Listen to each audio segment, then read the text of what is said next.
नमस्कार, मी विद्युल्लता पवार. आपण ऐकतोय साने गुरुजी यांनी लिहिलेलं श्यामची आई हे पुस्तक. रात्र चौथी. पुण्यात्मा यशवंत. त्या दिवशी शनिवार होता, एकादशी होती. श्यामने गोष्ट सांगावयास सुरुवात केली. जरा थांब, बारकू यावयाचा आहे. काल तो भाकर न खाताच आला होता, शिवा म्हणाला.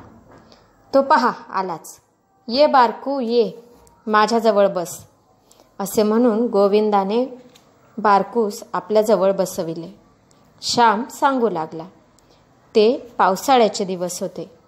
कोकणातील पाऊस मुसळधार पाऊस ओतत होता. जिकडे तिकडे पाण्याचे लोट खळखळाटत वाहत होते. पावसातून डोक्यावर इरली घेऊन कुडकुडत आम्ही शाळेत गेलो. त्यावेळेस कोकणात छत्र्या फार बोकाळल्या नव्हत्या. इरली फारच सुंदर व साधी असतात. आमचा धाकटा भाऊ जरा आजारी होता म्हणून तो आमच्याबरोबर शाळेत आला नाही. दादा व मी शाळेत आलो. आम्ही शाळेत गेलो, परंतु घरी यशवंताचे दुखणे एकाएकी वाढले. तो 2 दिवस नालगुदाने आजारी होता, परंतु ते दुखणे बरे झाले होते. दुसरेच दुखणे उत्पन्न झाले. पहाटे त्याचे पोट दुखण्याचे निमित्त झाले. पोट जास्त दुखू लागले, पोट फुगू लागले. त्यास शौचास होईना व लघवीसही होईना. खेड्यात कुठला डॉक्टर, कुठला एनिमा, घरगुती उपाय चालले होते. आमचा गडी गोविंदा आम्हा शाळेत बोलवण्यासाठी आला. अण्णा, दादा अशी यशवंता आमची आठवण करीत होता. आम्ही शाळेतून घरी आलो तर कितीतरी गर्दी. गावातली काही वैद्य आले होते. पितांबरभाई, कुशाआप्पा आले होते. माझा भाऊ गडाबडा लोळत होता. पोट फुगत चालले तरी त्याला अतिशय तहान लागत होती. त्याला पाणी देत नव्हते. पाण्याच्या भांड्याकडे तो गडाबडा लोळत सुटे. त्याला पुन्हा धरून ठेवीत. त्याचे वय 6 वर्षांचे असेल तेव्हा. आदल्या दिवशीच आई त्याला रागे भरली होती.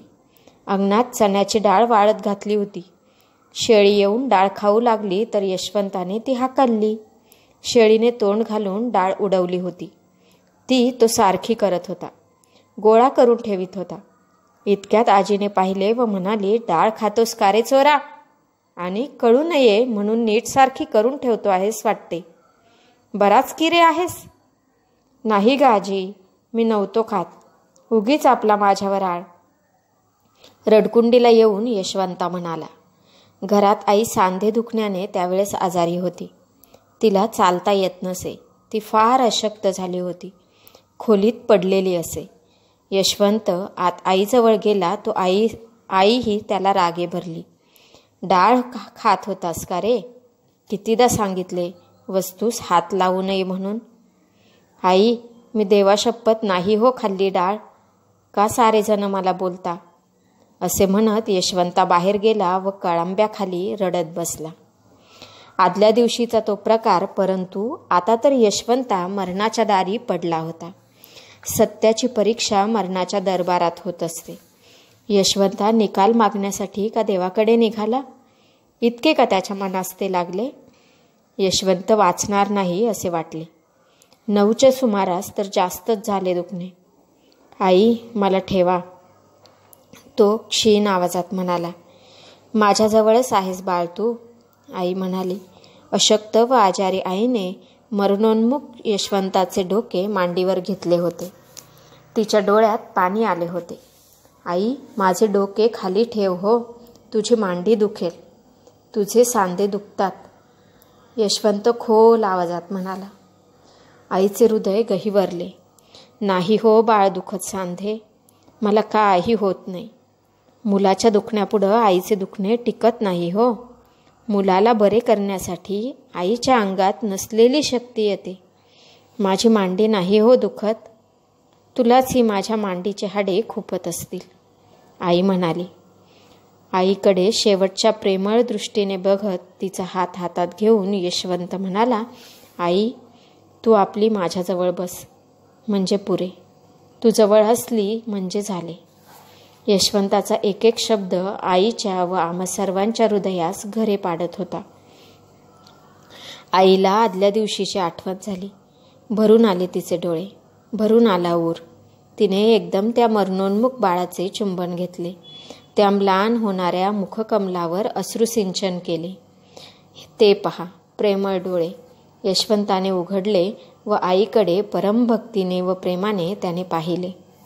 त्यानंतर थोडा वेळ गेला व तो आमचा यशवंत राम राम म्हणत आम्हा सोडून गेला. आई नेहमी म्हणायची, यशवंत पुण्यात्मा होता म्हणून तो एकादशीच्या दिवशी देवाकडे गेला. लहानपणी आम्ही आकाशाकडे पाहत असू व तो तारा यशवंताचा असेल असे एकमेकास दाखवून म्हणत असू. पुण्यात्मांचे आकाशात तारे होतात असे वडील आम्हास सांगत. आम्हालाही ते खरे वाटे. आज यशवंत नाही व आईही नाही, परंतु त्या मरणप्रसंगीचे खरे उभयतांचे प्रेम ते अमर आहे. असा थोर भाऊ व अशी थोर माता मला मिळाली होती या विचाराने मला धन्यता वाटते. त्यांच्या नखाची सर मला नाही. मी पामर किडा, परंतु माझ्यातही काही चांगुलपणा, काही प्रेम असले तर त्याचे श्रेय त्या मातृनिष्ठ भावास व मुलांच्या शिलास जपणाऱ्या त्या थोर मातेस आहे. अशी आई व असे भाऊ लाभावयाला पूर्वसुकृतच लागते. बहुता सुकृतांची जोडी पदरी असावयास हवी. सत्संगती लाभावयास जशी पुण्याई लागते, त्याप्रमाणे थोर मातपितरे, थोर भावंडे मिळावयासही पुण्याई लागते. परंतु माझी असेल असे मला वाटत नाही. ईश्वराच्या कृपेची ती देणगी होती. नमस्कार.